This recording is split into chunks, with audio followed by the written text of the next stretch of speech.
every voice, it counts them all. A team of hearts with plans to share. For every soul we're standing there. It's in the ballot, it's in our hands. Together we rise and take a stand. For every dream, for every need, community spirit is our creed. The Ballot is here to pave the way, working hard both night and day, delivering hope, delivering dreams. We are the ones who fuel the streams. Every corner, every street, we bring the change that makes us meet. Hand in hand we hold the flame, together we'll make a lasting name. It's in the ballot, it's in our hands. Together we rise and take a stand. For every dream, for every need, community spirit is our creed.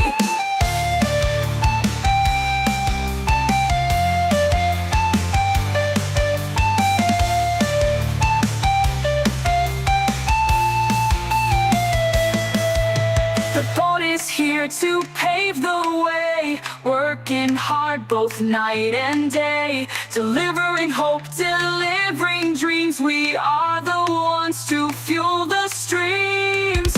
Every corner, every street, we bring the change that makes us meet. Okay, welcome to tonight's It's in the Ballot show. We've got Ange here who's going to be answering all the tough community board questions. How's your evening been going? Oh, poor Marie, Sam. Yeah, I've had a pretty busy one, actually. I've been just helping a young couple with their 2-year-old find some accommodation for the weekend. So, unfortunately, it's not such great circumstances, but we've got a fix. So, yep, I made it tonight. So, yeah, let's see what this is all about and have a bit of fun. Okay, so would you like to kick off with an opening statement of why you should begin the vote for the, now I've got to remember how to say the name of it, the Awamutu and Kihikihi subdivision of the Awamutu, is it Kihikihi Community Board? Yeah, you did pretty well. So Awamutu and Kihikihi, that's right on the money. So yes, I'm standing to be re-elected. The reason that I'm standing again is because I'm really super passionate about our community, and I really want to see our community board be seen as a valued partner for our residents of Te Awamutu, Kihikihi and Kakapuku, who are our rural ward. We've found that we've fallen on deaf ears for a few years and struggled. So I want to have another go at improving that position so that our community voices are heard and the community's wants and needs are put forward, and we can actually help shape our future. So that's my primary passion and reason for wanting to re-stand. Okay, thank you for that. So let's get to some box questions. Alrighty. Yep. Okay. Okay. Fire away.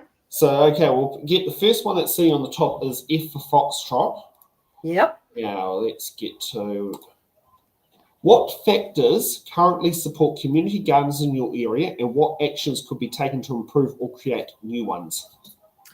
Okay, so we're actually very lucky in our area because we have this wonderful community vegetable garden out at Kihikihi, which is run by the Māori Women's Welfare League.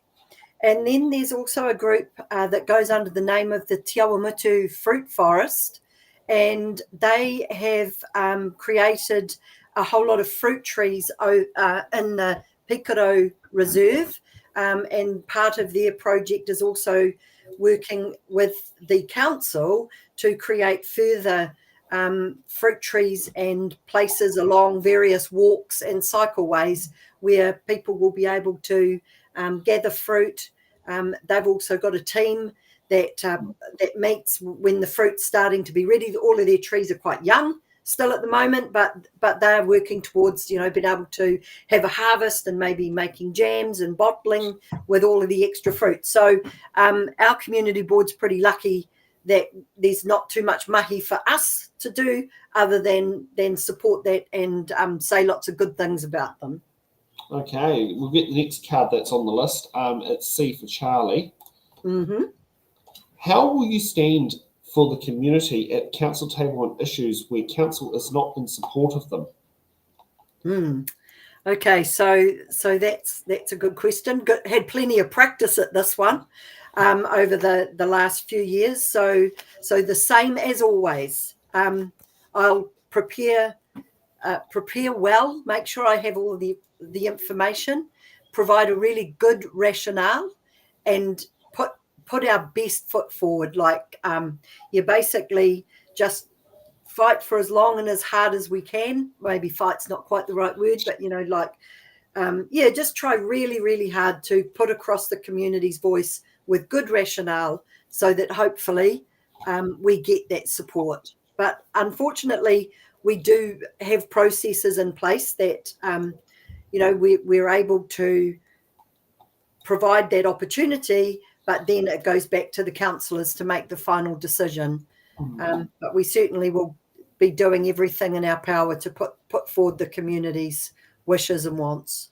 Okay, so the next one that's on the list is H for hotel. Now there we are. How accessible is the current community board, and what steps would you take to improve accessibility if needed? So I actually think that our community board does pretty well at this. So we all pretty much provide phone numbers and emails. A number of the community board members actually quite frequently respond through social media. Anybody is welcome to come to our public forum. We have a public forum at each of our meetings that people can come along and attend. So I think we do pretty well in this space. An idea that we have had is to maybe have a little public forum type of opportunity. So that's something I'd like to put forward into the new triennium if I was to get back on, that maybe we could have a once a month meeting or opportunity for people to come to us maybe at the library, that we met there, and just to maybe capture some of the people that would be sort of a more informal, just, oh yeah, I'd like to ask you type opportunity. Other than that, we attend the Urban Miners e-waste collection, so we're always approachable there. And there's lots of other events that we try to get along to. Now, I hope that's you squeaking, not me, that I can hear. No, it's the blind. So the house I'm at the moment is my friend Tony's. He is in a wheelchair. So a lot of it would be, so they press the button that puts all the blinds down, and in the garage where I am at the moment, is ironically the blind is going down as we speak, but I think it's a button that does all of them in the house at the same time, or does a certain section of them at the same time. Okay. It's interesting because the window is still actually open. Funny. Yeah, but it is like, if you come to Tony's house, it's absolutely amazing, and it's basically it's very, very well thought out. If you ever like a lifetime person in a wheelchair, it is one of the best designed houses for it. Oh, that's great for him, isn't it? Makes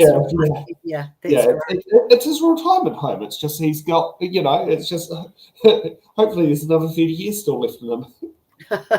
Hope so too. Yeah. Okay.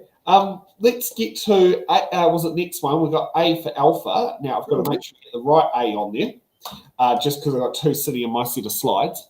What will be your preference for new street names to be based on in the Awamutu and Kihikihi community board area? Some examples have been former mayor names, such as Georgina Byer in Carterton has Georgina Byer Way, or you have names gifted from local iwi.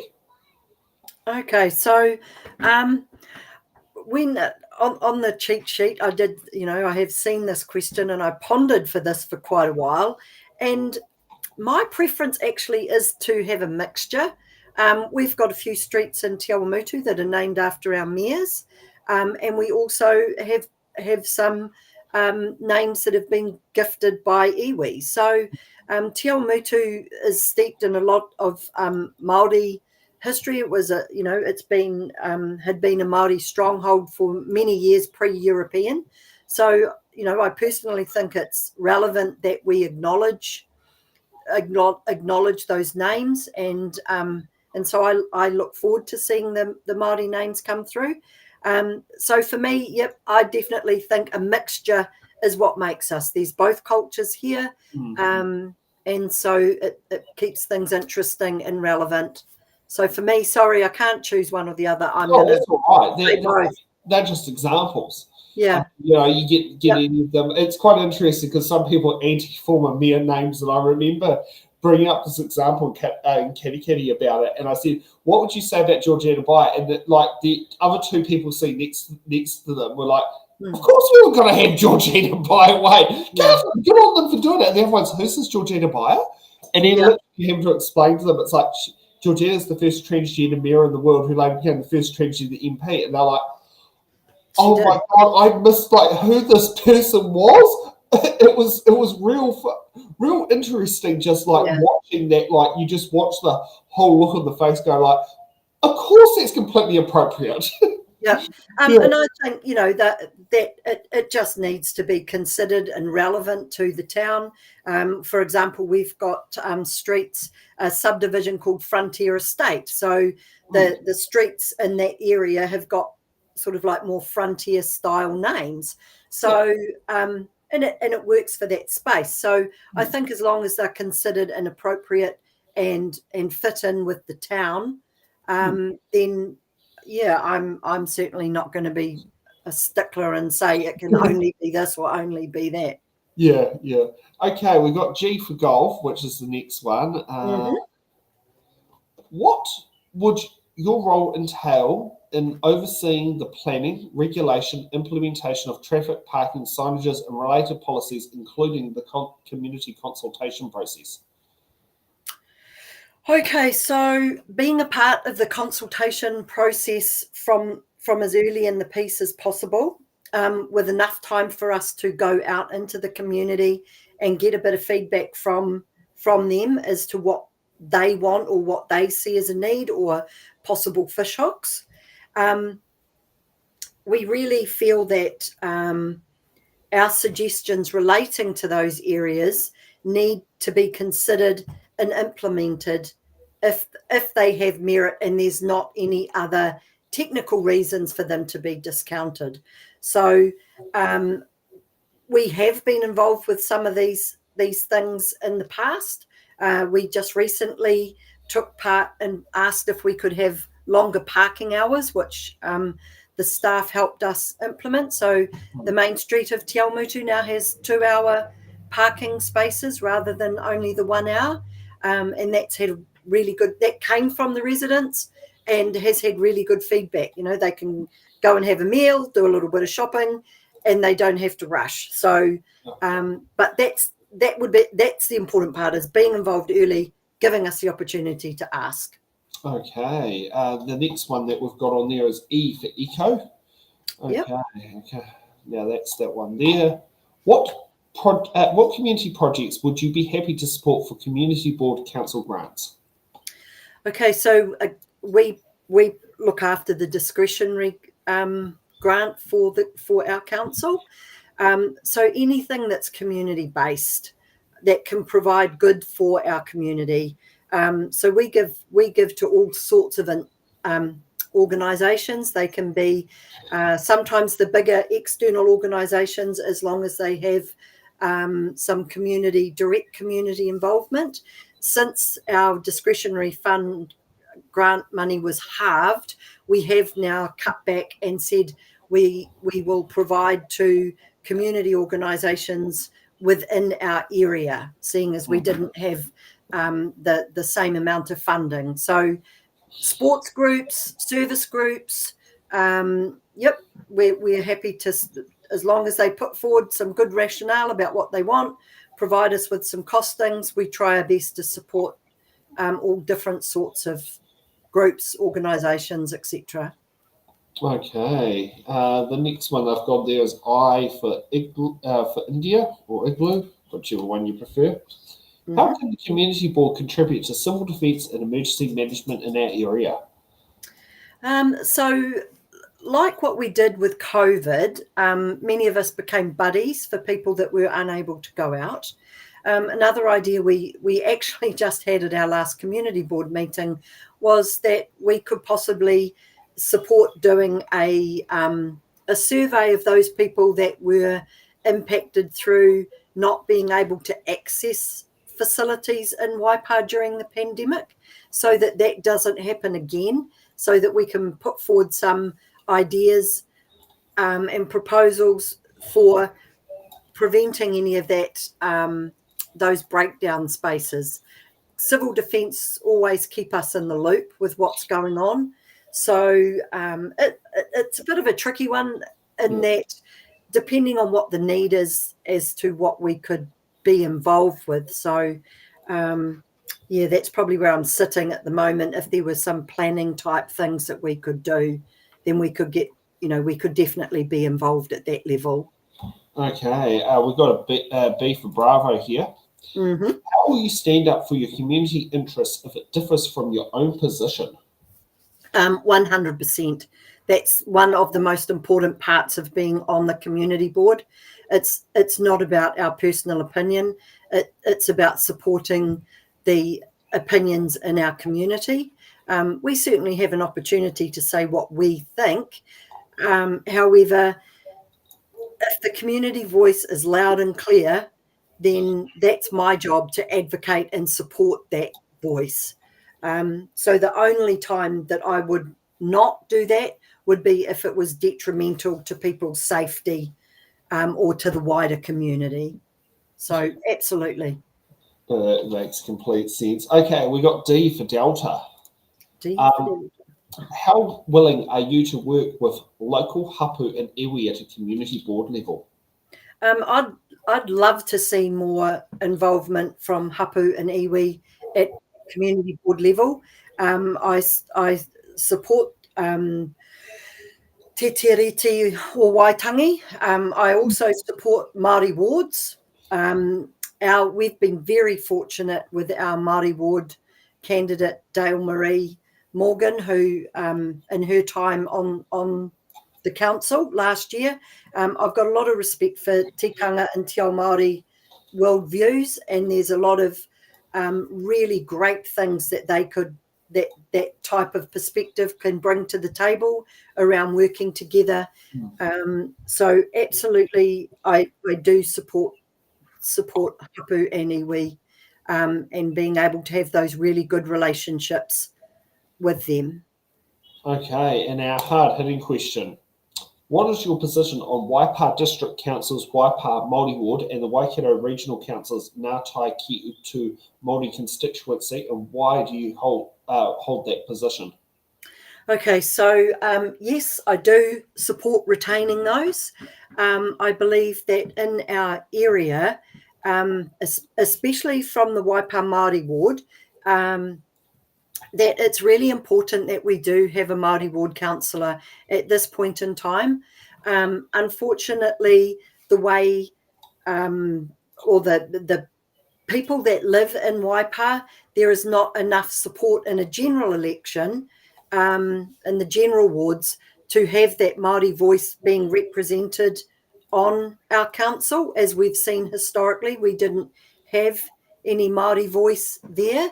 And it's basically because as a rule, we don't have big voting numbers and people tend to vote for who they know.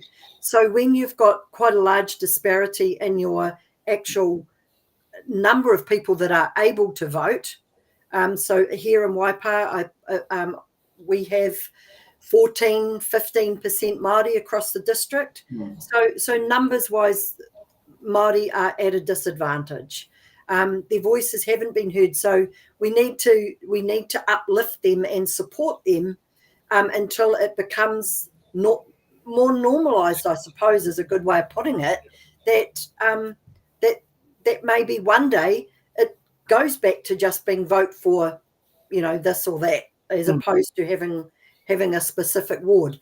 You look at places like Rotorua; they have very strong Māori representation on their council, so maybe the need for a Māori ward there obviously isn't going to be as strong.